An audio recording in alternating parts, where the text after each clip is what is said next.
আপনি যেই জায়গায় আছেন এখন, হ্যাঁ, ঠিক এখানে এই মুহূর্তটা আল্লাহর প্ল্যানের অংশ। আপনার কষ্ট, আপনার অপেক্ষা, আপনার সব চেষ্টা সবই নির্ধারিত ছিল তার জ্ঞান ও হিকমতের মাধ্যমে।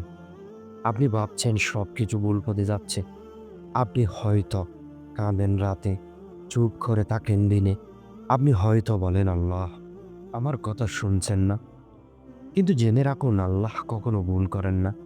আপনি এখন যে অবস্থায় আছেন, সেটা আপনার আত্মাকে শক্তিশালী করার জন্য, আপনার বিশ্বাসকে পরীক্ষিত করার জন্য, আপনার জীবনের সবচেয়ে বড় দোয়ার উত্তর দেওয়ার জন্য। একটু ভিন্নভাবে, একটু দেরিতে। কিন্তু সবচেয়ে উত্তম সময়ে আল্লাহ বলেছেন, "তোমরা আমাকে ডাকো, আমি তোমাদের ডাকে সাড়া দেব।" আপনি আল্লাহর প্ল্যানে আছেন। আপনার জীবনের প্রতিটি ক্ষণ লেখা আছে তার হাতে।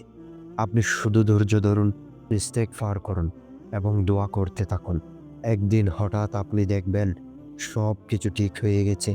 আর আপনি চোখে পানি নিয়ে বলবেন, "আলহামদুলিল্লাহ, তুমি সত্যিই জানো আমার জন্য কি ভালো।" আপনি আল্লাহর প্ল্যানে আছেন। এটাই আপনার সবচেয়ে বড় নিরাপত্তা।